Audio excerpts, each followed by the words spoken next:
Oke, saya akan menerangkan dari sistem aplikasi invoicing untuk Cedric, yang dimana aplikasi sistem ini sebenarnya sebagai pencatatan, tapi secara digital. Jadi misalnya ketika ada invoice masuk, dicatat melalui dari sistem ini gitu. Dan kedua, ada admin finance juga, yang dimana admin finance ini adalah ketika si admin invoice sudah membuatkan invoice, berarti kan ada nanti pembayaran, tapi si approval ini adalah si admin finance gitu. Jadi saling berkaitan. Nah, cuman di sini saya akan menerangkan dua sistem admin ini dulu, yang sebenarnya nanti ada admin yang secara menyeluruh, ada admin gudang, itu sudah kita create. Cuman untuk yang lebih spesifik adalah dua admin ini. Nah, oke, pertama kita masukkan dulu emailnya itu admin underscore invoice at cedricexpress.com, lalu passwordnya 1 sampai dengan 7, lalu klik submit. Oke, login. Setelah login akan diarahkan ke dalam aplikasi yang dimana uh, untuk pertamanya adalah ditujukan dashboard ini. Oke, nah di sini ada invoice overview, yang dimana invoice ini yang dicatat baik itu yang secara draft, unpaid atau invoice yang belum dibayarkan, terus ada yang sudah paid dan partially paid dan jatuh tempo gitu.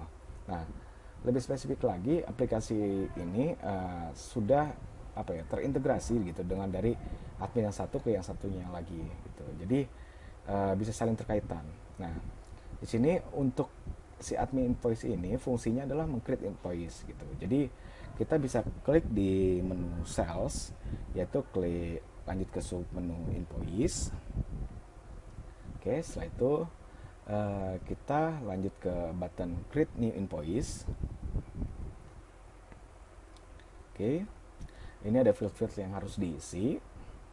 Nah, di sini ada customer, yang dimana customer ini sebenarnya sudah saya isikan gitu. Jadi kita bisa cari customernya, misalnya PT, contoh aja ini. Oke, alamat dan situnya itu sudah ada. Nah, invoice number ini Cedric uh, Street INV Street 12. 12 ini counter yang sudah ada di dalam sistem ini sebanyak 12 gitu. Terus defaultnya lagi ini bulan dan tahun gitu. Invoice date itu berarti invoice yang di-create gitu. Due date-nya itu jatuh tempo. Nah, terus ada allow payment modes for this invoice adalah bank BCA. Artinya gini, invoice ini yang ditujukan ke klien, nanti pembayarannya ditujukan kepada bank ini gitu. Jadi sudah ada. Dan ini semuanya bisa dikonfigurasi gitu. Currency secara default itu IDR.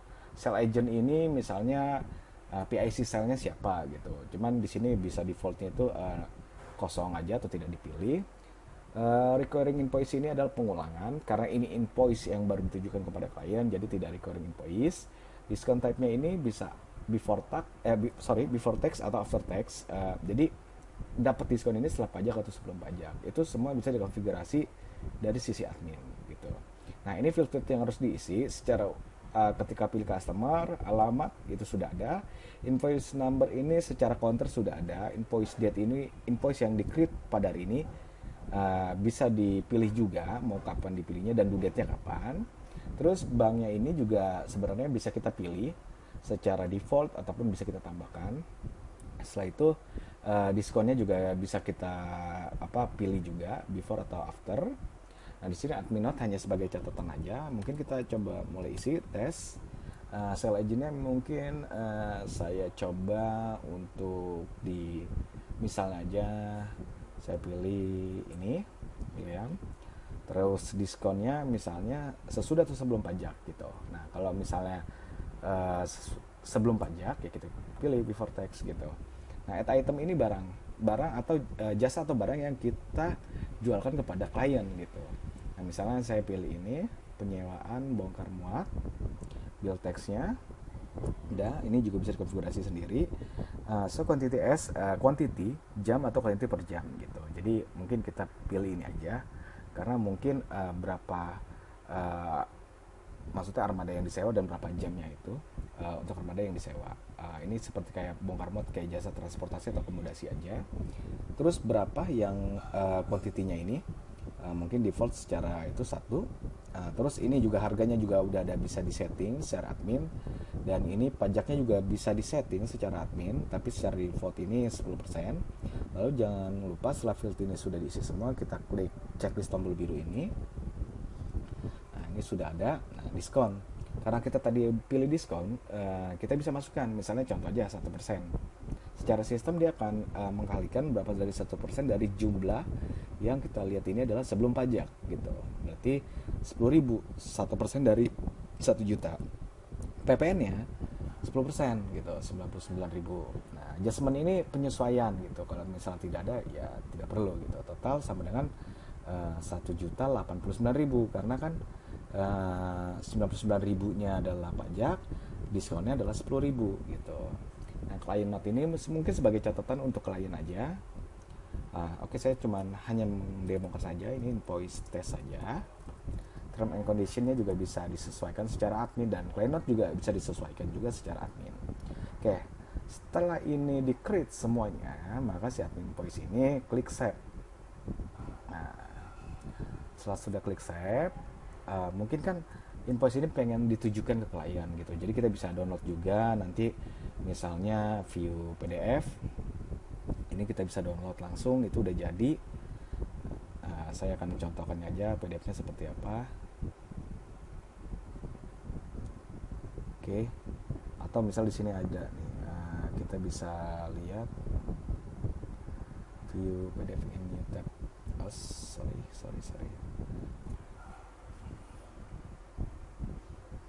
Nah, ini secara PDF-nya gitu. Jadi bisa kita langsung tujukan gitu. Ini misalnya kan kita mau kirimkan invoice-nya, statusnya unpaid nih, belum terbayar gitu. Billnya kemana, shipnya tuh kemana. Kita penyewaan bongkar muat, pelabuhan penyewaan bongkar muat, quantity 1 per 1. Oke, lanjut di sini. Ini bentuk PDF yang saya jelaskan tadi, jadi udah langsung masuk bisa PDF. Setelah itu, ketika sudah kita buatkan create ini, maka kan harus ada pembayaran nih, harus ada payment. Nah, disinilah fungsinya si admin finance gitu. Oke, kita langsung aja menuju kepada admin finance.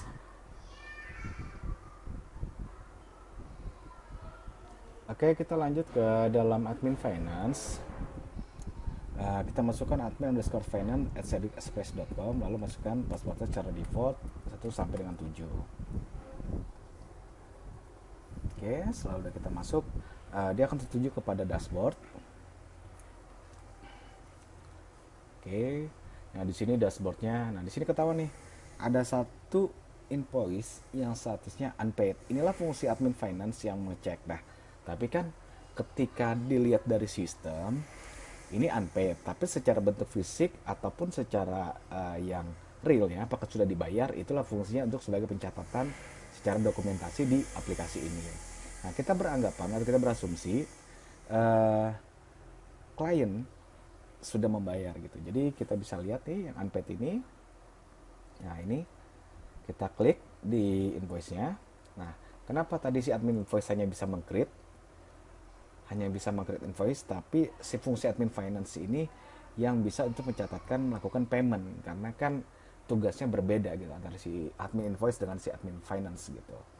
Ini saya pisahkan secara sendiri aja. Cuman apabila kalau misalnya mau satu user bisa create invoice, bisa create payment, itu pun bisa gitu diatur, disetting dari sisi aplikasi.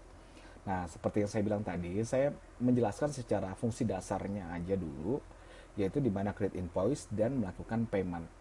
Nah, yang tadi saya jelaskan lagi bahwa misalnya kalau klien sudah membayar secara benar real, disinilah fungsinya si admin finance. Nah, kita bisa klik payment di sini. Oke, setelah klik payment, secara otomatis amount receipt-nya berapa, payment date-nya bisa disesuaikan gitu misalnya. Benar nggak di tanggal kita terima pembayaran itu, kita sesuaikan di sini. Payment mode-nya itu yaitu tadi bank yang kita pilihkan. Transaction ID ini sebenarnya bisa diisi atau bisa tidak, cuman saya sarankan lebih baik mengisi dengan metode tanggal aja, kayak tanggal, bulan, tahun, dan jam, menit. Contoh misalnya sekarang tanggal 25 garing 09 garing 20, misalnya strip 1558. Leave note-nya itu misalnya sudah diterima oleh pihak finance. Sorry, pihak sudah diterima oleh pihak finance. Oke, kita klik save.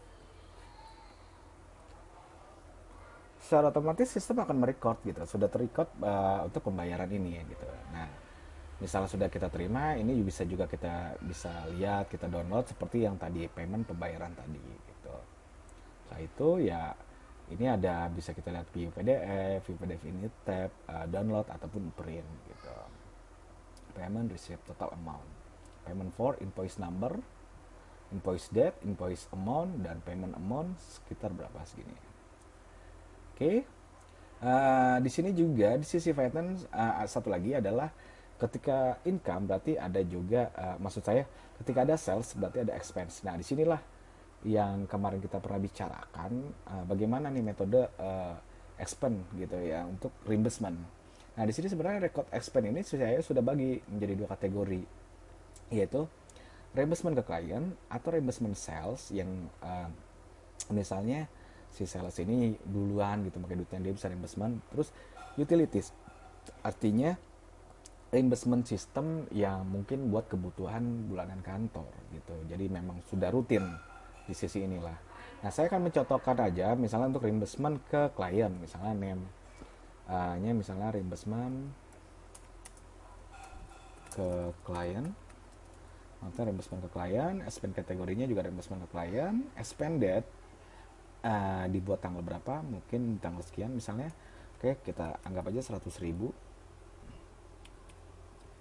Oke, customernya kita pilih siapa, sorry, ini dia untuk reimbursement gitu. Terus currency-nya pajak atau pajaknya apakah misalnya kita sistem reimbursement ini mungkin tidak pajak ataupun pajak bisa disetting juga semua di sisi ini gitu. Terus payment mode-nya itu karena mungkin karena penerimaan untuk reimbursement adalah bank reimbursement. Terus reference-nya misalnya untuk invoice-nya repeat every-nya misalnya secara default kosong, lalu kita klik save.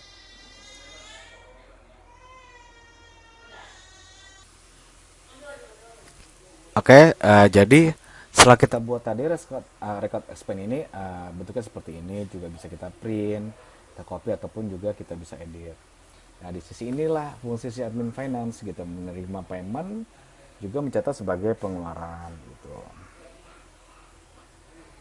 Mungkin akan lebih jelasnya lagi atau lebih enaknya lagi saya akan menjelaskan secara face to face ataupun bertemu. Mungkin nanti bisa diatur waktu atau di kapan gitu biar apa yang ingin ditanyakan atau yang kurang mengerti nanti bisa kita saya coba jelaskan lebih detail gitu. Jadi mungkin ini hanya sebagai gambaran aja gitu. Dari fungsi utamanya sebenarnya seperti CRM, Customer Relation Management.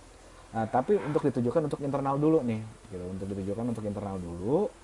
Lalu kalau misalnya memang nanti ada pengembangan ataupun misalnya sesuai, kita bisa melakukan suatu pengembangan lagi yang bisa sampai tahap klien gitu. Oke, kurang lebih seperti ini. Saya coba menjelaskannya. Nanti saya akan coba lanjutkan lagi untuk sisi admin yang lain. Oke, terima kasih.